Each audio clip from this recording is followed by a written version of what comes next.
نحمده ونصلي على رسوله الكريم اما بعد فاعوذ بالله من الشيطان الرجيم بسم الله الرحمن الرحيم رب اشرح لي صدري ويسر لي امري واحلل عقدة من لساني يفقهوا قولي۔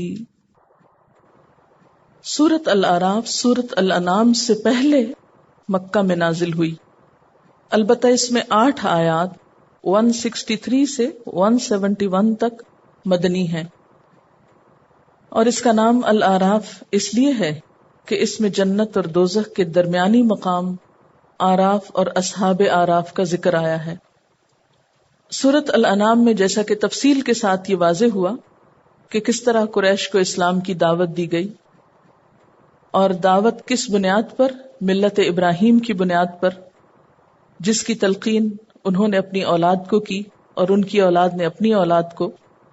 تو قریش کو یہ بتایا جا رہا ہے کہ دین تو دراصل وہ ہے جو انہوں نے خود اختیار کیا اور جس کی اپنی اولاد کو تلقین کی، نہ کہ وہ مجموعہ اوہام اور بدعات جو تم اپنے لیے بیٹھے ہو۔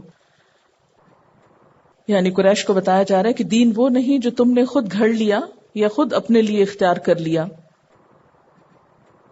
اور انعام کے بعد اعراف، جیسے کہ پہلے بھی میں ذکر کر چکی ہوں کہ ایک طرح سے پیئر ہے، سورتوں کے اندر بھی پیئر پائے جاتے ہیں، اور اگر آیات کو آپ غور سے دیکھیں گے قرآن پاک کی، تو آپ کسی نہ کسی طرح ہر آیت کا دوسرا پیئر قرآن پاک میں پائیں گے۔ یعنی کوئی بھی مضمون صرف ایک دفعہ نہیں بیان ہوا، بلکہ ہر مضمون کا ملتا جلتا معنی یا مفہوم کسی دوسری آیت میں بھی ضرور آیا ہے۔ اور شاید اس تکرار کی وجہ یہ ہے کہ انسان کو بات بہتر طور پر سمجھائی جا سکے، اور ویسے بھی واحد اور احد تو اللہ تعالیٰ کی اپنی ہی ذات ہے۔ تو آیات میں بھی اور صورتوں میں بھی عموماً ہم یہ چیز پاتے ہیں۔ سورۃ انعام میں دعوت ہے دین کی، اور الاعراف میں اب ایک طرح سے تنبیہ ہے، دھمکی کا ایک انداز ہے کہ اگر تم نے اپنی روش نہ بدلی تو پھر دیکھ لو کہ تم بھی پچھلی قوموں کی طرح خدا کے عذاب کی زد میں ہو۔ اور تفصیل کے ساتھ پچھلی قوموں کی تاریخ سنائی گئی ہے، جو آگے آپ کئی رکوعات میں دیکھیں گے کہ کس طرح ایک کے بعد ایک قوم اٹھی اور تباہ ہوئی، اٹھی اور تباہ ہوئی۔ اور پھر قریش کو سمجھایا گیا کہ اگر تم نے بھی اپنے رسول کی بات نہ مانی تو تمہارا انجام بھی پچھلی قوموں سے کچھ مختلف نہ ہوگا۔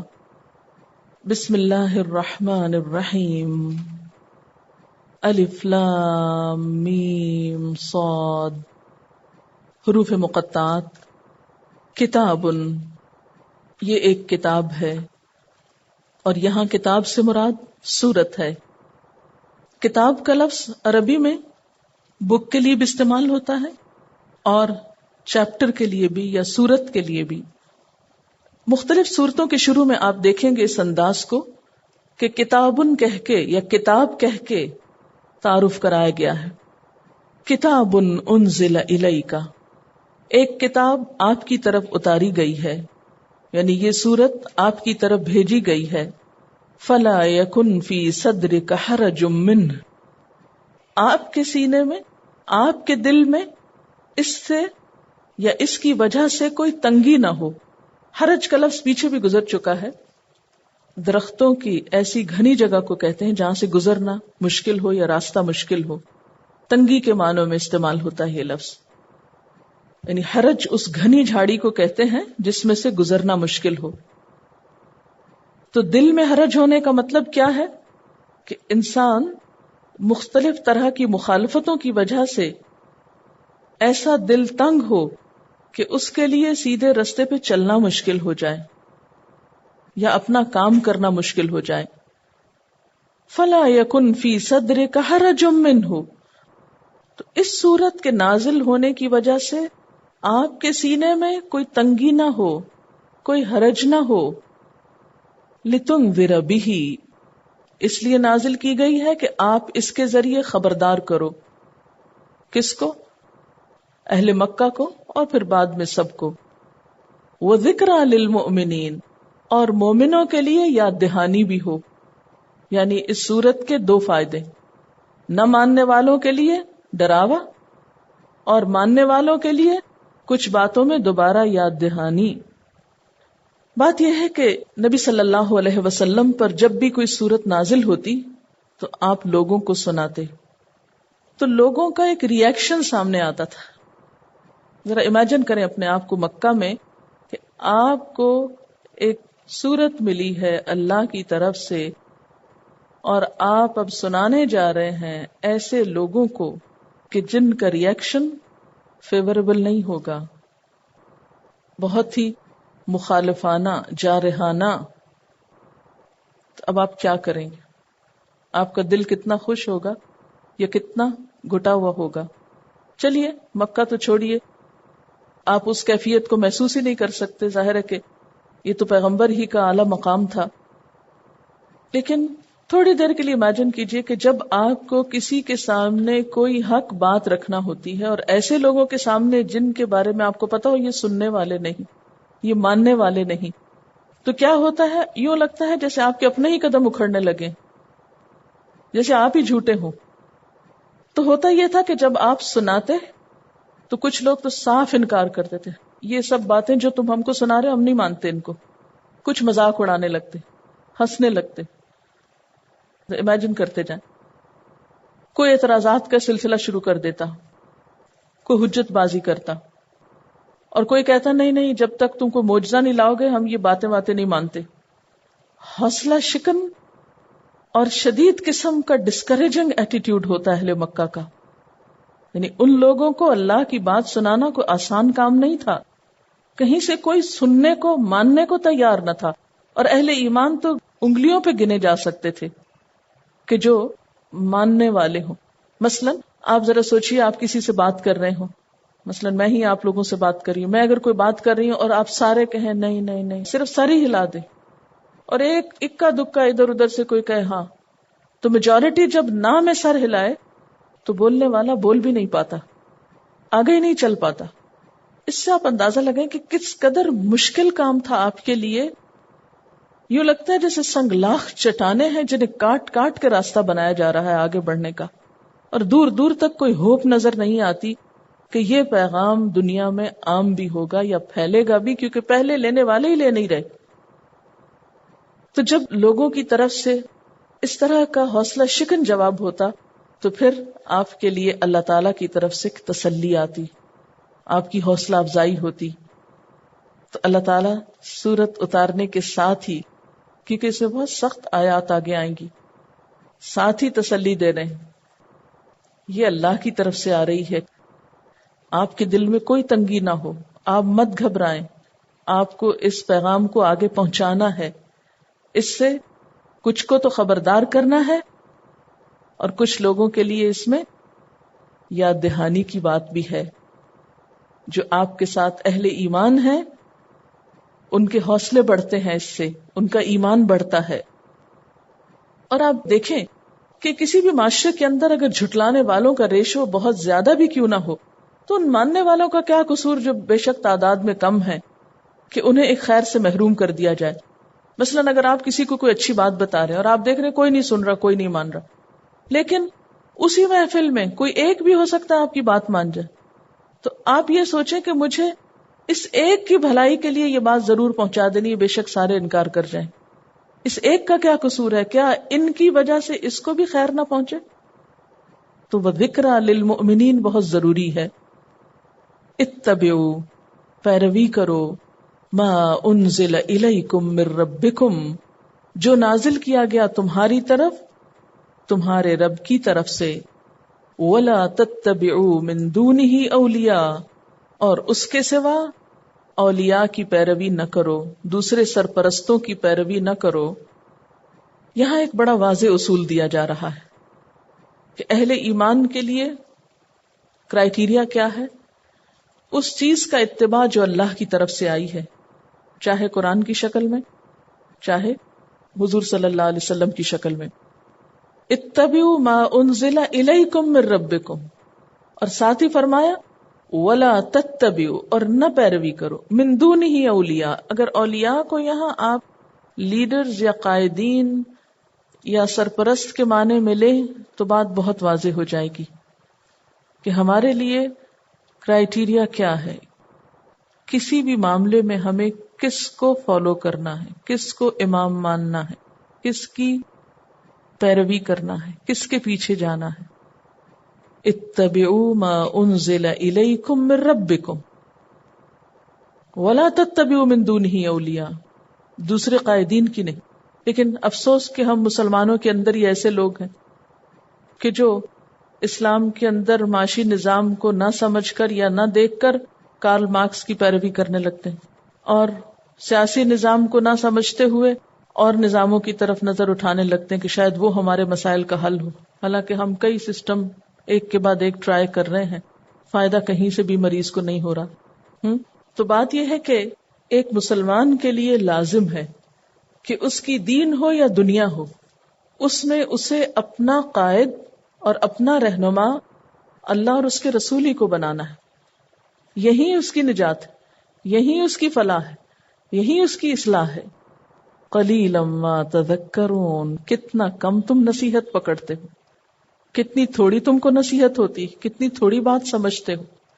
اچھا، ہمارے ہاں معیار کیا ہوتا ہے؟ کس کی بات مانو؟ اکثریت کی. Majority is authority. لیکن قرآن اس کے خلاف کہتا ہے وَإِن تُطِعْ أَكْثَرَ مَن فِي الْأَرْضِ يُضِلُّوكَ عَن سَبِيلِ اللَّهِ، اگر تم زمین میں رہنے والی اکثریت کی بات ماننے لگو گے تو وہ تم کو اللہ کے راستے سے بھٹکا دیں گے، وہ تو اپنی خواہشات پہ ڈال لیں گے تم کو. تو یہ نہیں دیکھنا کہ کس کے پاس ڈگری کیا ہے اور کس کا مقام اور مرتبہ کیا ہے تو اس کی بات آنکھیں بند کر کے مان لی جائے. ہمارے لیے کرائیٹیریا یہی ہے کہ ہم یہ دیکھیں کہ اللہ اور اس کے رسول صلی اللہ علیہ وسلم نے کیا فرمایا ہے. اور یہاں بھی آپ دیکھیے کہ کیا کہا جا رہا ہے کہ پیروی کے لیے یہ نہ دیکھو کہ میجورٹی کیا کہتی اور دنیا کے بڑے بڑے لیڈرز اور سردار کیا کہتے ہیں، کیا دیکھو کہ اللہ سبحانہ و تعالیٰ نے کیا اتارا ہے. لیکن یہ بات کم لوگوں کو سمجھ میں آتی ہے. قلیلا ما تذکرون، کیونکہ شیطان ان کے دل میں یہ ڈالتا ہے نا، نہیں وہ تو 1400 سال پرانی باتیں تھیں اور اب تو اتنے بڑے بڑے مفکرین پیدا ہو چکے ہیں اور بڑے بڑے فلاسفرز آ چکے ہیں دنیا میں اور ان کی بڑی بڑی ریسرچز ہیں، تو ان کو چھوڑ کر تم 1400 سال پرانی باتوں کو لوگے. یہ دل میں ڈالتا ہے نا ہمارے، ہمیں مروب کرتا ہے غیروں سے اور قدر نہیں کرنے دیتا علم وحی کی. اور یہ بھی شرکی کی ایک قسم ہو جاتی ہے نا کہ جب انسان اللہ کے حکم کے مقابلے میں دوسروں کے حکم کو ترجیح دے، ان کے فلسفوں اور نظریات کو سپیریئر مانے. اچھا، یہ جو اللہ کی ذات پر اعتماد اور توکل اور یقین بنانا ہے کہ وہی سب سے سچا ہے، اسی کی بات میں فائدہ ہے، یہ ایک مشکل کام ہے. اس کے لیے آپ اپنے آپ کو وقتاً فوقتاً ضرور پرکھا کریں. مثلا آپ کو کوئی مشکل پیش آ رہی، اس وقت آپ پرکھا کریں. آپ کو پتہ ہے کہ حضور صلی اللہ علیہ وسلم مشکل وقت میں ایک دعا پڑھا کرتے تھے. کبھی آپ اس دعا پہ غور کریں. آج صبح ہی میں غور کر رہی تھی. وہ دعا ہے اللہ اللہ ربی لا اشرک بہ شیئا. مشکل وقت ہے، پریشانی ہے، اور یہ دعا، اس کا کیا مطلب؟ ہاں، مکمل اعتماد اور یقین کہ جب تک تیرا اذن نہ ہو کوئی فائدہ نہیں پہنچا سکتا، اور تو مشکل آسان نہ کرے تو کوئی آسان نہیں کر سکتا. لیکن ہمارا حال کیا ہوتا ہے؟ ہم دائیں بائیں سہارے ڈھونڈتے رہتے ہیں. فلاں کام آئے گا، فلاں مدد کرے گا، فلاں ساتھ دے گا. چھوٹی چھوٹی تکلیفوں میں آپ دیکھیں، چھوٹی سی بھی کوئی تکلیف آتی ہے یا بڑی تکلیف آتی، پہلا خیال کس کا آتا ہے؟ انسانوں کی طرف نظریں جاتی ہیں نا، کبھی ماں باپ کا، کبھی شوہر کا، کبھی دوستوں کا، کبھی کسی کا، کبھی کسی کا. لیکن صحابہ کرام کا طرز عمل آپ نے پڑھا ہوگا، جوتی کا تسمہ بھی ٹوٹے، پہلا خیال اللہ کا. چراغ بجھ گیا تو آپ نے کیا پڑھا؟ انا للہ و انا الیہ راجعون. تو کوئی شخص جو پاس تھا وہ حیران ہوا کہ اس پر بھی انا للہ، لائٹ چلی گئی ہے تو اللہ ہی کی یاد. اب تو خودکار بیٹریز ہیں جو ایک بجھتی ہے تو دوسری خود ہی آن ہو جاتی ہے. اللہ کی یاد بیچ میں کہاں سے آئے؟ کیونکہ اب تو سائنس نے اتنی ترقی کر لی، اتنی ایجادات ہو گئی، اتنی سہولتیں ہو گئی کہ کوئی مشکل ہی نہیں. تو بات یہ ہے کہ اللہ تعالیٰ بھی پھر انسان کو ٹیسٹ کرتا ہے، مجھ پہ کتنا بھروسہ ہے اور لوگوں کے اوپر کتنا سہارا ہے. مشرکین مکہ کا جب جہاز ڈولنے لگتا تو پہلے معبودوں کو پکارا کرتے تھے، پھر دیکھتے نہیں نجات ہو رہی تو پھر سب چھوڑ کر اللہ کو پکارتے تھے. ہمارا حال بھی اس سے کچھ کم نہیں. یہ الگ بات ہے کہ ہم ماننے کو تیار نہیں ہوتے. اسی لیے اللہ تعالیٰ فرماتے ہیں اتبعوا ما انزل الیکم من ربکم ولا تتبعوا من دونہ اولیاء، خواہ کوئی کتنا ہی بڑا کیوں نہ ہو ان کی پیروی نہیں. قلیلا ما تذکرون، وکم من قریۃ، اور کتنی ہی بستیاں، اہلکناہا، ہم نے ان کو ہلاک کر دیا. کیسی کیسی بستیاں، کیسے کیسے زور آور لوگ، سب ملیا میٹ کر دیے گئے. فجاءها بأسنا بیاتن، آیا ان کے پاس ہمارا عذاب رات کے وقت. او ہم قائلون، یا وہ قیلولہ کر رہے تھے، دوپہر کو آرام کر رہے تھے. یعنی ان کی بے خبری میں، غفلت میں، آرام کے وقت میں. اب دیکھیں کہ جب آپ کام کر رہے ہوں تو اتنے میں کوئی مشکل پیش آئے تو اس سے نبٹنے کے لیے آپ تیار ہو جاتے ہیں، لیکن جب کوئی آپ کے آرام میں خلل اندازی کرتا ہے تو آپ کی برہمی زیادہ بڑھ جاتی ہے نا، تکلیف زیادہ بڑھ جاتی ہے نا. تو یہاں پر صرف عذاب نہیں آیا، ان کے آرام کے وقت میں عذاب آیا تاکہ تکلیف اور زیادہ بڑھ جائے. فما کان دعواہم، پھر وہ سوتے نہ رہے، اٹھ بیٹھے اور پکارنے لگے. کیا پکار رہے تھے؟ اذ جاءہم بأسنا، جب آیا ان کے پاس ہمارا عذاب. الا ان قالوا، مگر یہ کہ وہ کہنے لگے، انا کننا ظالمین، کہ بے شک ہم ہی ظالم تھے، ہم خود ہی قصوروار تھے. یعنی جب عذاب دیکھا تو مان گئے، اپنی غلطی کو تسلیم کر لیا. اللہ تعالیٰ ہم سے کیا چاہتا ہے کہ اس سے پہلے ہی ہم مان جائیں.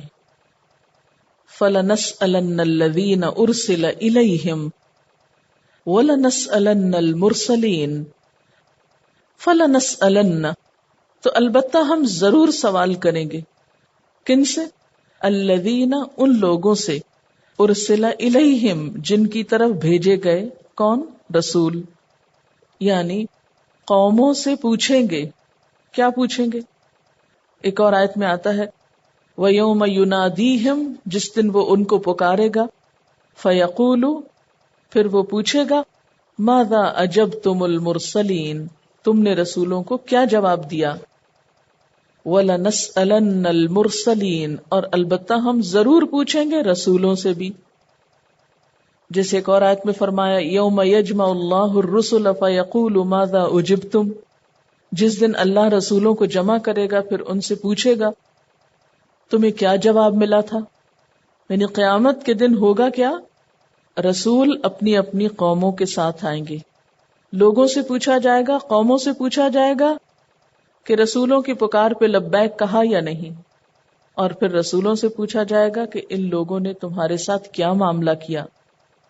یعنی دنیا میں جو قوموں پہ عذاب آتا ہے وہ ان کے جرائم کی پوری سزا نہیں، وہ تو اس لیے ان کو مٹا دیا جاتا ہے کہ اور کوئی مزید گنجائش نہیں تم لوگوں کے زندہ رہنے کی. نو مور لائف، تم ڈیزرو ہی نہیں کرتے کہ اور سروائیو کرو، دنیا میں رہو.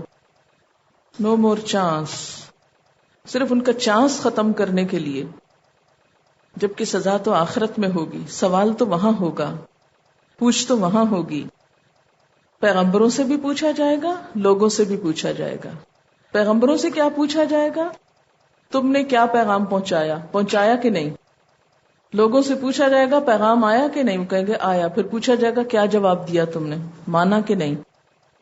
اسی طرح قوموں کے علاوہ انڈیویجولی بھی سب سے پوچھا جائے گا.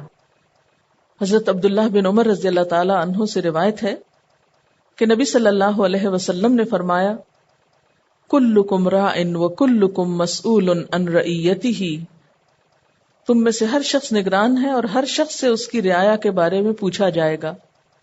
ہر شخص نگران ہے اور ہر شخص سے سوال ہوگا. مرد اپنے بچوں اور گھر کے بارے میں، حتیٰ کہ عورت کے بارے میں بھی آتا ہے والمرأة راعیة فی بیت زوجها ومسئولة عنها، عورت اپنے شوہر کے گھر کی نگران ہے اور اس سے اس کے بارے میں سوال کیا جائے گا کہ گھر میں کیا ہوتا رہا، حدود اللہ پامال ہوئی یا اللہ کے احکام مانے گئے. ہماری ذمہ داری صرف کھانا بنانا نہیں، یہ صرف صفائی دھلائی کا انتظام نہیں، بلکہ اس سے آگے بڑھ کر یہ بھی عورتوں سے پوچھا جائے گا کہ اولاد کی اخلاقی تربیت کا کیا انتظام کیا، ان کو اللہ کے راستے پر کتنا ڈالا. پھر اسی طرح حدیث میں آتا ہے کہ تم سے اپنے ماتحتوں کے بارے میں پوچھا جائے گا کہ وہ کیا کرتے رہے، انہوں نے بھی کوئی خدا کا حق پہچانا کہ نہیں، کہیں وہ تم کو ہی تو نہیں صرف خدا سمجھتے رہے. کیونکہ ہمارا زیادہ انٹرسٹ کیا ہوتا ہے کہ وہ ہمارا کام کرتے رہیں، اور وہ نماز پڑھتے ہیں کہ نہیں تو ہماری بلا سے وہ خود ہی جواب دیں گے، ہمارا کیا، ہمارا تو کام وقت پہ ہونا چاہیے. ہم میں سے کتنے لوگ ہیں جو ان سے اپنی دنیا کے کام نکلوانے کے بعد ان کا بھلا بھی سوچیں کہ وہ بھی اپنے فرائض ادا کریں. اسی لیے اپنے غلاموں کو، اپنے نوکروں کو تعلیم و تربیت دینے کا بہت ہی اجر و ثواب ہے. اس میں آپ دیکھیں کہ آپ ان کے لیے کسی ٹیچر کا بندوبست کر سکتے ہیں، اگر تھوڑا بہت پڑھے لکھے ہیں تو کتاب کا یا کیسٹ کا یا کسی بھی چیز کا، اور وقتاً فوقتاً پوچھتے رہیں کہ کم از کم فرائض کی حد تک انہوں نے فرض پورے کیے، کسی حرام میں مبتلا تو نہیں. ٹھیک ہے، ہمیں تجسس کا یا چھپ چھپ کے ان کے اعمال کا جائزہ لینے کا تو حق نہیں، لیکن ظاہر میں جو فرائض ہیں ان کے بارے میں تو ضرور پوچھنا چاہیے. بسا اوقات جہالت کی وجہ سے اس طبقے میں بہت خرابیاں ہوتی ہیں، اور ہمیں ان سے کیا تعلق ہے؟ بس صرف اپنے آرام کی حد تک. ان کی آخرت کا کیا بن رہا ہے ہمیں اس سے کوئی غرض نہیں. حالانکہ اگر دن کا ایک چھوٹا سا حصہ ان کو پاس بٹھا کر صرف چند باتیں ان سے کر لی جائیں. تبلیغ کا پہلا میدان وہ ہو سکتے ہیں کہ جو بیچارے سب سن لیں گے، آپ کو کچھ نہیں کہیں گے، وہیں سے پریکٹس کر لیں. اسی طرح امام وقت سے پوچھا جائے گا، یعنی حکومت کے افراد سے پوچھا جائے گا ان کی رعیت کے بارے میں کہ عوام کن گمراہیوں کا شکار تھی. ہمارے ہاں عموماً لوگوں کو کتنا شوق ہوتا ہے عہدے قبول کرنے کا. مثلاً اگر کوئی وزیر بن جائے یا کسی بڑے عہدے پہ چلا جائے تو کتنی مبارکیں دیتے ہیں نا لوگ، سارے خاندان کا خوشی سے حال برا ہوتا ہے. ہو سکتا ہے جیلسی بھی ہو، لیکن عموماً یہ ہے کہ جو قریب کے رشتہ دار ہوتے ہیں بہت خوش ہوتے ہیں کہ بس اب یہ ہمارا وہاں پہنچ گیا تو ہمارے سب کام آسان، سب سفارشیں ہو جائیں گی. وہ بیچارہ ان کی دنیا بناتا رہتا ہے اور اس کے عوض اپنی آخرت خراب کر لیتا ہے. حالانکہ اس کے فرائض میں صرف سفارشیں کرنا کرانا نہیں، یا صرف دنیا کے کام بنانا نہیں، بلکہ اپنی ذمہ داریوں کو پورا کرنا ہے. اب دیکھیں کہ اسلام میں عہدہ جو ہے وہ ایک بڑی امانت ہے، بڑا بوجھ ہے، ذمہ داری ہے. حضرت عمر رضی اللہ تعالیٰ عنہ کا کیا حال ہوا تھا جب ان پہ خلافت کی ذمہ داری آئی تھی. ان کی کمریں کیوں جھک جاتی تھی، ان کے بال کیوں دنوں میں سفید ہو جاتے تھے؟ اس لیے کہ ان سب کی ذمہ داری آ پڑی ہم پہ. یہ غلط کریں گے تو ہم سے پوچھا جائے گا، سوال ہوگا امام وقت سے، حاکم وقت سے کہ بتاؤ تمہاری رعایا کیا کر رہی تھی، کیا ٹرینڈز تھے، کیا باتیں ہوتی تھی ان کے اندر. آج ہمارے کتنے مسلمان حاکموں کو اس بات کا احساس ہے کہ ان کی پرائرٹیز میں صرف بجلی اور پانی فراہم کرنا ہی نہیں، وہ تو ہے ہی کہ عوام کی بنیادی ضرورتیں پوری کی جائیں، لیکن اس کے ساتھ ساتھ ان کی یہ ذمہ داری بھی ہے کہ وہ لوگوں کی دینی، اخلاقی، ایمانی حالت کے بھی ذمہ دار ہیں. ان سے ان کے بارے میں بھی پوچھا جائے گا. اور جب سے مسلمان حکمرانوں نے اپنی یہ ذمہ داری چھوڑی، مسلمان امت زوال کا شکار ہو گئی. ان میں باہم اختلافات، جھگڑے، فساد، خرابیاں شروع ہو گئی. کیونکہ بسا اوقات قانون سے وہ اصلاح ہو جاتی ہے کہ جو صرف تعلیم سے نہیں ہوا کرتی. ایک حدیث میں آتا ہے ان اللہ لیضع بالسلطان ما لا یضع بالقرآن، کہ اللہ بسا اوقات سلطان سے وہ کام لیتا ہے جو قرآن سے نہیں لیتا. غلام سے پوچھا جائے گا کہ آقا کے مال میں کیا کیا، یعنی کوئی بڑا ہو یا چھوٹا سب سے سوال کیا جائے گا. یعنی پیغمبروں سے جہاں امتوں کے بارے میں سوال کیا جائے گا، وہاں چھوٹے لیول پر بھی ہر شخص کو ذمہ دار قرار دے کر ان سے ان کی ذمہ داریوں کے بارے میں پوچھا جائے گا. فَلَنَقُصَّنَّ عَلَيْهِمْ بِعِلْمٍ، تو پھر ہم خود پورے علم کے ساتھ ان کو ساری رودات سنا دیں گے. نقصن، قصہ بیان کرنا، رودات سنانا. وَمَا كُنَّا غَائِبِينَ، اور ہم کچھ غائب تو نہ تھے. یعنی ان گواہیوں کے بعد ہم خود بھی ان کو بتائیں گے کہ ہم نے کیا دیکھا، اس لیے کوئی جھوٹ تو بول ہی نہ سکے گا. اور اللہ تعالیٰ کا دیکھنا یعلم خائنۃ الاعین وما تخفی الصدور، صرف ظاہر کا نہیں، آنکھوں کی خیانت اور سینوں کے بھید جانتا ہے. فَلَنَقُصَّنَّ عَلَيْهِمْ بِعِلْمٍ وَمَا كُنَّا غَائِبِينَ. یہاں سے ایک بہت اہم بات پتہ چل رہی ہے، اور وہ یہ کہ اللہ تعالیٰ چاہتے تو ان لوگوں کو خود سے خود سزا دے دیتے، لیکن اللہ تعالیٰ نے گواہیاں قائم کی، لوگوں کو اپنی صفائی پیش کرنے کا بھی موقع دے گا، اور پیغام پہنچانے والوں سے بھی پوچھے گا کہ تم نے اپنی ذمہ داری کتنی ادا کی، اور پھر اپنی شہادت بھی سامنے لائے گا کہ میں نے تم میں کیا دیکھا. پھر جا کر سزا یا جزا کا فیصلہ ہوگا، کسی پہ ظلم نہ ہوگا. اسی لیے ہم دیکھتے ہیں کہ اسلام میں کسی بھی چیز کا فیصلہ دینے کے لیے گواہی کا نظام ہے. اس کے بغیر ججمنٹ نہیں دی جا سکتی، کسی کو سزا یا جزا نہیں دی جا سکتی.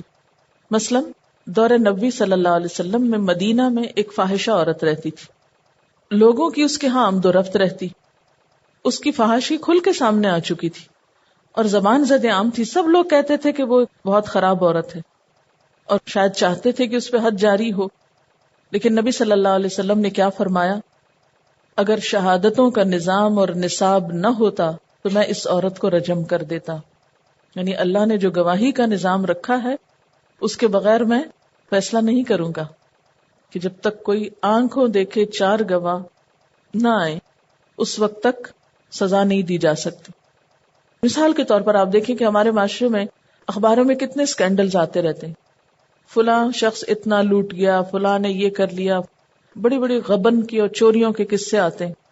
لیکن کبھی ان اخباری رپورٹوں پر کسی کے خلاف کوئی مقدمہ قائم ہوا، یا ان اخباری رپورٹس پر کبھی کسی کو سزا دی گئی؟ مثلا ہمارے گزشتہ حکمرانوں کے بارے میں کیسے کیسے کہانیاں اور رپورٹس اور رودادیں اور قصے اور تبصرے اور معلوم نہیں کیا کیا، پبلک بھی ہر جگہ بیٹھ کے باتیں کر رہی ہوتی ہے. ایسی لایانی گفتگو اور باتوں سے بھی پرہیز کرنی چاہیے. یہ نہیں کہ اگر کسی خاص شخص سے سیاسی کوئی عداوت ہے یا اختلاف ہے تو اس کی بنا پر ہم جہاں بیٹھے اس کی کہانی کھول بیٹھے.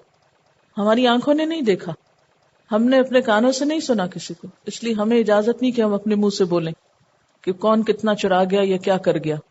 لیکن افسوس کہ ہمارے اسلامی معاشرے میں ایسا اخلاق ہو گیا ہے کہ اس کے سوا اور کسی بات میں ہم کو مزہ ہی نہیں آتا جب تک ہم لوگوں کی برائیاں بیٹھ کے محفلوں میں نہ کرتے رہیں.